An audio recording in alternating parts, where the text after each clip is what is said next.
Hello दोस्तों, हमारे YouTube channel में आपका स्वागत है। आज मैं आपके लिए लेकर आया हूँ एनसीईआरटी का पूरा फॉर्मूला, यानी कि किताब में जितने भी सूत्र हैं हम सब लेके आए हैं और आपको हम बताएंगे इसके बारे में। आइए हम देखते हैं हमारा जो फर्स्ट चैप्टर का है वास्तविक संख्या, तो इससे रिलेटेड फार्मूला हम लाए हैं। देखते हैं प्राकृतिक संख्या। तो प्राकृतिक संख्या 1 2 3 4 5 डॉट डॉट डॉट ये प्राकृतिक संख्या है, आप ये जान रहे हैं, ये प्राकृतिक संख्या। उसके बाद है सम संख्या 2 4 6 8 डॉट डॉट डॉट ये सम संख्या है। विषम संख्या 1 3 5 7 विषम संख्या है। उसके बाद है पूर्णांक। तो पूर्णांक यानी कि इंटीजर -3 -2 -1 0, ये इधर 3 4 5 जाएगा और इधर -3 डॉट डॉट डॉट आएगा। उसके बाद है पूर्ण संख्या। पूर्ण संख्या जो है whole number 0 1 2 3 dot dot dot ये जाएगा। उसके बाद है भाज्य संख्याएं, जो 2 से विभाज्य है वो भाज्य संख्या 4 6 8 डॉट डॉट डॉट जाएगा भाज्य संख्या, यहाँ पे 10 होगा।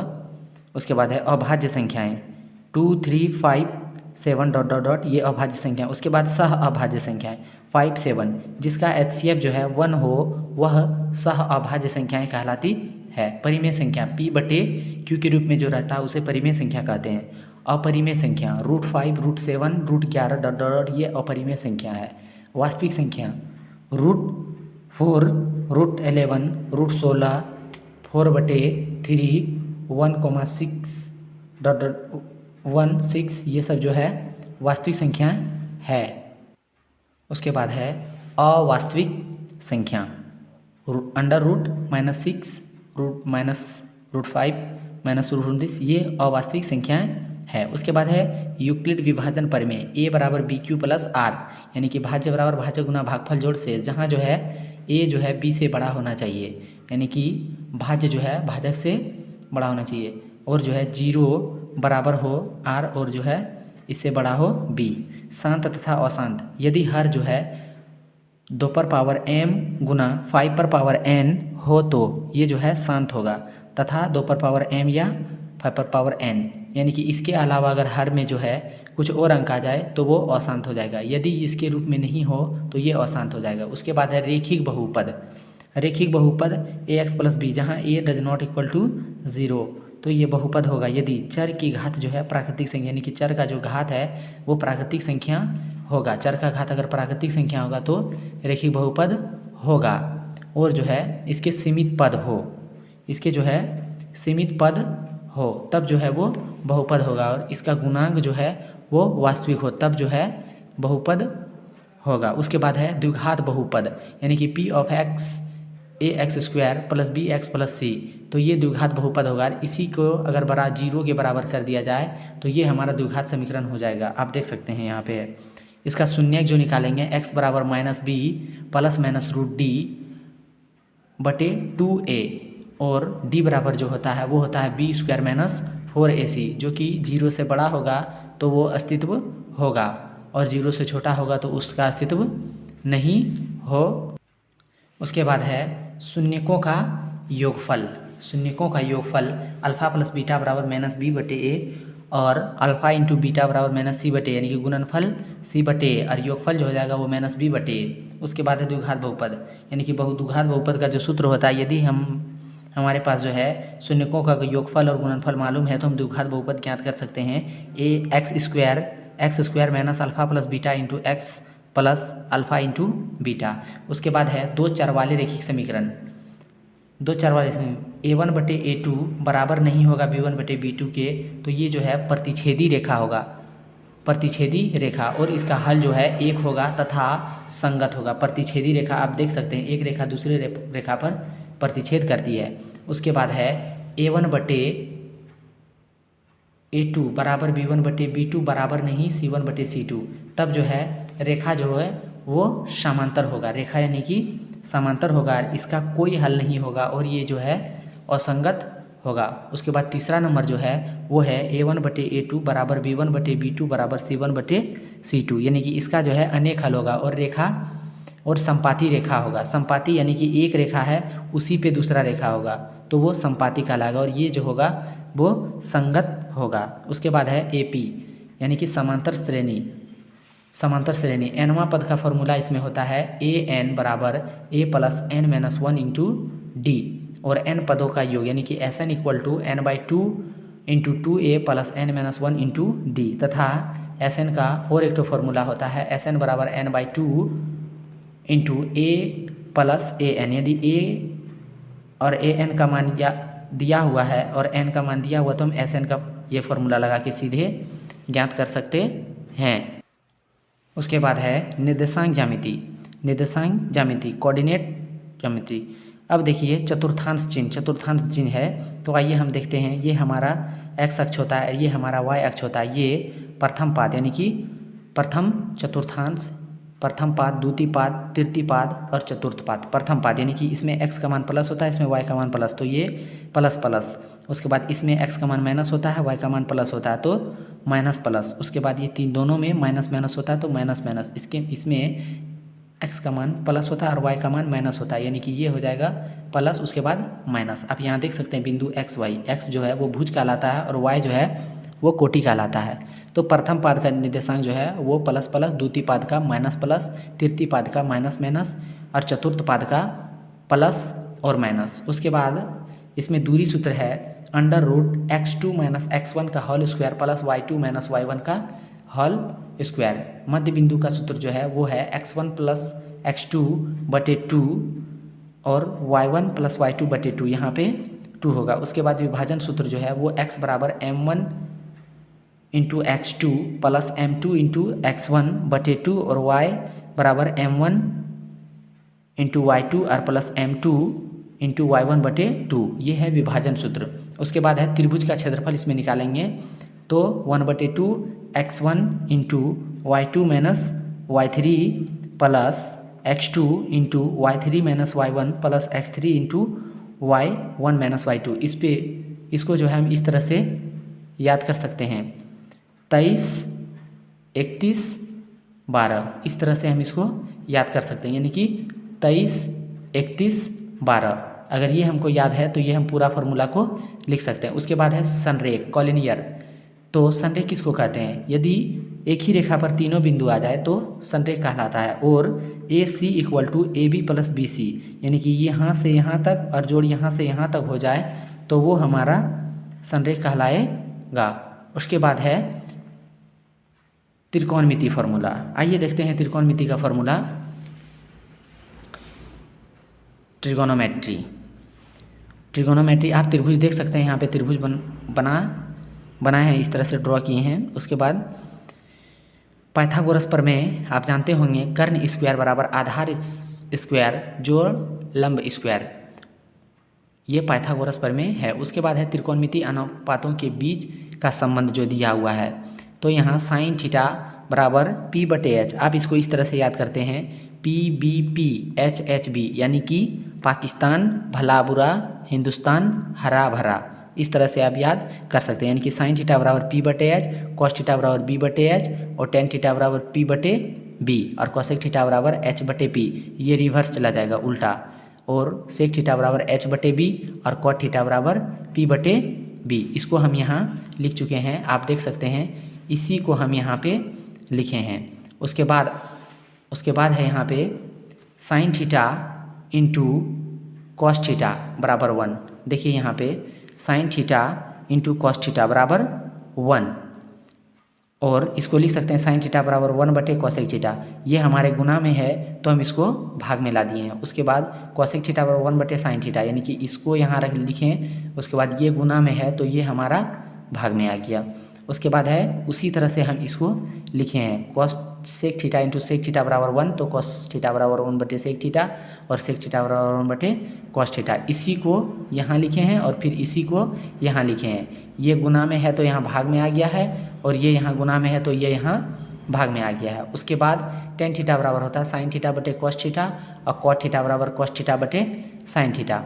उसके बाद कुछ मान यहाँ पे लिखे हुए हैं। साइन 90 माइनस थीटा बराबर कॉस थीटा होता है, कॉस 90 माइनस थीटा बराबर sine theta, tan 90 minus theta cot theta, cot 90 minus theta tan theta, cosec 90 minus theta sec theta और sec 90 minus theta cosec theta होता है। अब देखिए आप दिखा दें आपको P बराबर थीटा की सम्मुख भुजा, यानी कि P जो है वो थीटा की सम्मुख भुजा होता है लंब, और B आधार बेस थीटा की आसन भुजा होती है, और H बराबर 90 डिग्री की सामने की भुजा होती है। आप यहाँ चित्र में देख सकते हैं P बराबर, यानी कि ये जो लंब है 90 थीटा की सामने की भुजा P, उसके बाद आधार थीटा की सम्मुख भुजा यानी कि जो सटा हुआ है, और कर्ण बराबर 90 डिग्री के सामने की भुजा। आप देख सकते हैं इसमें भी वही P बराबर, यानी कि लंब बराबर थीटा की सम्मुख भुजा, और B बराबर थीटा की आसन्न भुजा यानी कि सटा हुआ है, और कर्ण बराबर 90 डिग्री की सामने की भुजा। इस तरह से हम याद कर सकते हैं।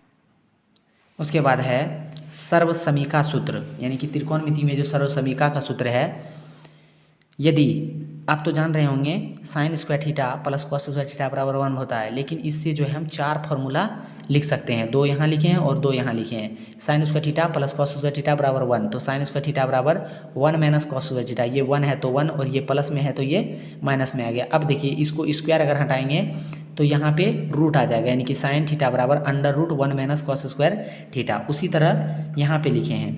अब sec square theta minus tan square theta बराबर 1, तो सेक स्क्वायर थीटा बराबर 1 प्लस टेन स्क्वायर थीटा, ये 10 माइनस में है तो इधर में प्लस में लाया हूँ। उसके बाद है सेक थीटा, यानी कि ये स्क्वायर हटाएंगे तो यहाँ पे रूट आ जाएगा। उसके बाद है cosec square theta minus cot square theta बराबर 1, तो कॉसेक स्क्वायर थीटा माइनस बराबर 1, ये माइनस में है तो इधर प्लस में आ गया। उस तरह इसी तरह यहाँ जो है स्क्वायर है तो स्क्वायर यहाँ हटाएं तो ये रूट में आ गया। उसके बाद है वृत्त से संबंधित क्षेत्रफल, तो वृत्त से संबंधित क्षेत्रफल आइए देखते हैं। तो सबसे पहले जानेंगे कि त्रिज्यखंड किसको कहते हैं और वृत्तखंड किसको कहते हैं। तो त्रिज्यखंड त्रिज्या के द्वारा काटे गए खंड को त्रिज्यखंड करते हैं, और वृत्तखंड तो जीवा द्वारा काटे गए खंड को वृत्तखंड कहते हैं। तो त्रिज्यखंड तो छोटा वाला जो भाग है ये त्रिज्यखंड कहलाता है, और बड़ा वाला जो भाग है वो लघु छोटा वाला भाग लघु त्रिज्यखंड कहलाता है, और बड़ा वाला भाग दीर्घ त्रिज्यखंड कहलाता है। उसी तरह से छोटा वाला भाग लघु वृत्तखंड कहलाता है और बड़ा वाला भाग दीर्घ त्रिज्यखंड कहलाता है। इसका फॉर्मूला आइए देखते हैं। तो लघु त्रिज्यखंड का क्षेत्रफल थीटा बटे 360 डिग्री गुने पाई आर स्क्वायर। आप इसको इस तरह से याद कर सकते हैं, थीटा यानी कि इसका जो मान रहेगा थीटा का, थीटा बटे 360 डिग्री, और वृत्त का क्षेत्रफल पाई आर स्क्वायर होता है तो पाई आर स्क्वायर बिठा देना है। उसके बाद दीर्घ त्रिज्यखंड का क्षेत्रफल, तो वृत्त का क्षेत्रफल घटा लघु त्रिज्यखंड का क्षेत्रफल, तो लघु यानी कि पूरे वृत्त में जो है हम ये वाला पूरे वृत्त में ये वाला भाग घटा देंगे तो हमारा दीर्घ त्रिज्यखंड का क्षेत्रफल यानी कि इसका क्षेत्रफल मेरे पास आ जाएगा। तो लघु त्रिज्यखंड का क्षेत्रफल थीटा बटे 360 डिग्री गुने pi R square minus 1/2 R square sine theta, ये जो है वृत्तखंड का क्षेत्रफल है, लघु वृत्तखंड यानी कि ये वाला भाग का। उसके बाद है चाप की लंबाई। चाप किसको कहते हैं, तो यहाँ से यहाँ तक की जो दूरी है उसको हम चाप कहेंगे। आप यहाँ भी ले सकते हैं, यहाँ से यहाँ तक का दूरी जो है वो हमारा चाप कहलाता है। तो चाप की लंबाई थीटा बटे 360 डिग्री गुने 2 पाई आर। आप जानते होंगे पूरे को घेरा को हम परिधि कहते हैं, तो चाप की लंबाई तो थीटा बटे 360 डिग्री और गुने 2 पाई आर, यानी कि यहाँ से यहाँ तक हमको चाप की लंबाई निकालना है। तो ये कोण लेना है, जितना कोण है और यहाँ से 2 पाई आर ये हो जाएगा। उसके बाद है वृत्त का क्षेत्रफल। तो वृत्त का क्षेत्रफल क्या होता है, तो वृत्त का क्षेत्रफल पाई आर स्क्वायर होता है। उसके बाद है वृत्त की त्रिज्या। तो वृत्त का त्रिज्या अगर क्षेत्रफल दिया हुआ है तो हम त्रिज्या निकाल सकते हैं। त्रिज्या बराबर हो त्रिज्या अंडर रूट क्षेत्रफल बटे पाई, और वृत्ताकार वलय का क्षेत्रफल। तो वलय किसको कहते हैं, वलय छल्ला ये सब एक ही होता है। तो वलय यानी कि वो वलय और छल्ला ये रिंग एक ही होता है, यानी कि ई जो है खोखला भाग होता है और चारों तरफ से जो है रिंग टाइप का बना हुआ रहता है। तो वलय का क्षेत्रफल वलय का वृत्ताकार वलय का क्षेत्रफल पाई इंटू बड़ी आर स्क्वायर माइनस छोटी आर स्क्वायर। उसके बाद है अर्धवृत्ति की परिधि। तो अर्धवृत्ति की परिधि आर इंटू पाई प्लस 2। तो अर्धवृत्ति यहाँ पे है, इसमें जो है वृत्ति की परिधि 2 पाई आर होता है, लेकिन अर्धवृत्ति की परिधि जो होता है R plus R into pi plus 2 होता है, यानी कि 2 आर। इसमें पाई आर प्लस 2 आर होता है, आर यहाँ भी है आर यहाँ भी है, तो 2 आर यहाँ से यहाँ तक, और ये हमारा हो जाएगा पाई आर। आर कॉमन ले लिए यहाँ पे तो पाई प्लस 2 हो गया। उसके बाद है अर्धवृत्त का क्षेत्रफल पाई आर स्क्वायर बटे 2। उसके बाद है त्रिज्यखंड का क्षेत्रफल, ऊपर बता चुके हैं पहले, थीटा बटे 360 डिग्री गुने पाई आर स्क्वायर। उसके बाद त्रिखंड की परिमिति, यानी कि त्रिज्यखंड जो था इसका परिमिति, यानी कि यहाँ पे जो है इसका पूरा यहाँ से यहाँ तक घेरा, यानी कि परिमिति, इसका फॉर्मूला जो होता है वो होता है 2r plus pi R into theta बटे 180 डिग्री। ये है त्रिज्यखंड की परिमिति। उसके बाद है घन घना बेलन शंकु। घन घना बेलन शंकु गोला छिन्नक। तो घन का पृष्ठ क्षेत्रफल जो होता है वो 6 गुना भुजा स्क्वायर, 6 गुना भुजा स्क्वायर यानी कि 6, इसमें फलक जो है वो 6 ठो है और भुजा स्क्वायर यानी कि एक ठो का क्षेत्रफल जो है वो भुजा स्क्वायर होता है, तो 6 ठो है तो 6 गुना भुजा स्क्वायर। घन का आयतन भुजा क्यों होता है, घनाभ का पृष्ठ क्षेत्रफल होता है 2 इंटू लंबाई प्लस चौड़ाई प्लस 2 इंटू लंबाई प्लस चौड़ाई 2 इंटू लंबाई इंटू चौड़ाई प्लस चौड़ाई इंटू ऊंचाई प्लस ऊंचाई गुने लंबाई। ये होता है घनाभ का पृष्ठ क्षेत्रफल। आप देख सकते हैं घनाभ यहाँ पे लंबाई ये है, ये चौड़ाई है यहाँ से यहाँ तक, और इसका हाइट है ऊंचाई। घनाभ का आयतन लंबाई गुने चौड़ाई गुने ऊंचाई। घनाभ का पार्श्व पृष्ठ क्षेत्रफल यानी चारों दीवारों का क्षेत्रफल 2 इंटू लंबाई प्लस चौड़ाई गुने ऊंचाई। उसके बाद है गोला। गोला देखे होंगे आप, गेंद के आकार को गोला बोलते हैं, यानी कि चारों तरफ से घिरा हुआ, बीच में खोखला भाग या बीच में ठोस, तो वो गोला होता है। गोला का पृष्ठ क्षेत्रफल 4 पाई आर स्क्वायर होता है और गोला का आयतन होता है 4/3 पाई आर क्यूब। ये हमारा जो है गोला है, यहाँ से यहाँ तक रेडियस है। उसके बाद है अर्धगोला, कटोरे के आकार का। तो अर्धगोले का पृष्ठ क्षेत्रफल 2 पाई आर स्क्वायर और अर्धगोले का आयतन जो होता है वो 2/3 पाई आर क्यूब होता है। उसके बाद है शंकु। शंकु देखे होंगे आप, जोकर के टोपी को हम लोग शंकु बोलते हैं। तो इसमें यहाँ से यहाँ तक त्रिज्या हो जाता है और ये ऊंचाई होता है और ये तिर्यक ऊंचाई यानी कि एल होता है। तो शंकु का आयतन 1/3 पाई आर स्क्वायर एच और शंकु का वक्रपृष्ठ क्षेत्रफल पाई आर एल होता है और शंकु का संपूर्ण पृष्ठ क्षेत्रफल pi R into L plus R होता है। उसके बाद है समबाहु त्रिभुज का क्षेत्रफल। समबाहु त्रिभुज का क्षेत्रफल, तो समबाहु त्रिभुज का क्षेत्रफल √3/4 गुना भुजा स्क्वायर। समबाहु त्रिभुज का तीनों कोण बराबर होता है और तीनों भुजा बराबर होता है। उसके बाद है समकोण त्रिभुज का क्षेत्रफल 1/2 गुने आधार गुने ऊंचाई। उसके बाद है बेलन यानी कि सिलेंडर। बेलन, तो बेलन का आयतन पाई आर स्क्वायर एच, यहाँ से यहाँ तक त्रिज्या हो गया, यहाँ से यहाँ तक ऊंचाई हो गया, हाइट, ये रेडियस। तो बेलन का संपूर्ण पृष्ठ क्षेत्रफल जो होगा, बेलन का पृष्ठ क्षेत्रफल 2 पाई आर इंटू एच और बेलन का संपूर्ण पृष्ठ क्षेत्रफल 2 pi R into R plus H. उसके बाद है आयत। तो आयत का परिमाप जो होता है वो 2 इंटू लंबाई प्लस चौड़ाई होता है, यानी कि परिमाप जो है, यानी कि लंबाई इसमें 2 ठो है यहाँ और यहाँ, तो 2 इंटू लंबाई और प्लस चौड़ाई भी 2 ठो है तो 2 यहाँ पे कॉमन ले लिए। उसके बाद है आयत का विकर्ण। इसका विकर्ण निकालना, यहाँ से यहाँ तक का अगर विकर्ण निकाला जाए तो इसका फॉर्मूला अंडर रूट लंबाई प्लस चौड़ाई 2 इंटू लंबाई स्क्वायर प्लस चौड़ाई स्क्वायर होता है इसमें। उसके बाद है आयत का क्षेत्रफल लंबाई गुने चौड़ाई होता है। उसके बाद है वर्ग। तो वर्ग का परिमाप 4 गुने भुजा और वर्ग का क्षेत्रफल भुजा स्क्वायर और वर्ग का विकर्ण जो होता है वो होता है भुजा गुने √2। आयत का जो विकर्ण होता है वो अंडर रूट लंब स्क्वायर प्लस चौड़ाई का स्क्वायर, यानी कि लंबाई का स्क्वायर और जो चौड़ाई का स्क्वायर होता है। उसके बाद है छिन्नक। तो छिन्नक आप बाल्टी को बोल सकते हैं, बाल्टी के प्लास्टिक बाल्टी या लोहे का बाल्टी धातु का जो होता है उसको आप छिन्नक बोल सकते हैं। ये वाला भाग जो है वो चौड़ा होता है और ये वाला भाग थोड़ा संकरा टाइप का होता है। तो ये हो जाएगा छिन्नक का आयतन। छिन्नक का आयतन 1/3 पाई इंटू बड़ी आर स्क्वायर प्लस छोटी आर स्क्वायर, बड़ी आर स्क्वायर प्लस छोटी आर स्क्वायर और प्लस बड़ी आर प्लस छोटी आर और प्लस एच। उसके बाद छिन्नक का वक्रपृष्ठ क्षेत्रफल पाई एल इंटू बड़ी आर प्लस छोटी आर। छिन्नक का संपूर्ण पृष्ठ क्षेत्रफल पाई एल इंटू बड़ी आर प्लस छोटी आर इंटू प्लस पाई बड़ी आर स्क्वायर प्लस छोटी आर स्क्वायर। उसके बाद है माध्य माध्यक बहुलक। तो माध्य बराबर सिग्मा एफ एक्स बटे सिग्मा एफ, अवलोकन का कुल योग बटे अवलोकन की कुल संख्या। उसके बाद माध्य जो है, माध्य की 3 विधि है। पहला है प्रत्यक्ष विधि। तो प्रत्यक्ष विधि में माध्य बराबर सिग्मा एफ एक्स बटे सिग्मा एफ। उसके बाद है कल्पित माध्य विधि। तो कल्पित माध्य में माध्य बराबर A plus sigma F D बटे सिग्मा एफ। उसके बाद है पद विचलन विधि। पद विचलन विधि में माध्य बराबर A plus sigma F you बटे sigma F I into H. उसके बाद अगर हमको दिया हुआ रहेगा कि माध्य दिया हुआ है, बहुलक दिया हुआ तो हम माध्यक निकाल सकते हैं। अगर माध्य बहुलक दिया हुआ है, माध्य दिया हुआ तो हम माध्यक निकाल सकते हैं। तो 3 माध्यक बराबर बहुलक प्लस 2 माध्य, ये फॉर्मूला होता है। उसके बाद है माध्यक। तो माध्यक बराबर L + n/2 - CF बटे F गुना एच, जहाँ जो है एल बराबर माध्यक वर्ग की निम्न सीमा, यानी कि एल बराबर जो है वो माध्यक वर्ग की निम्न सीमा है।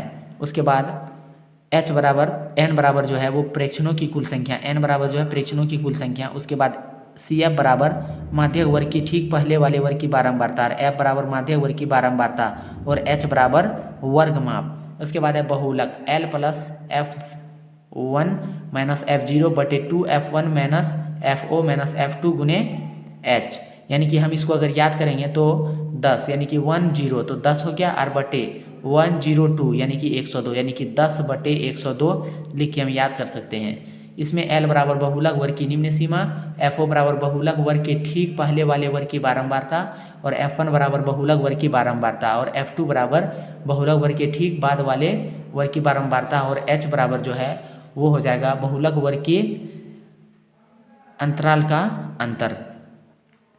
दोस्तों वीडियो अगर अच्छा लगे तो लाइक ज़रूर करें और शेयर ज़रूर करें।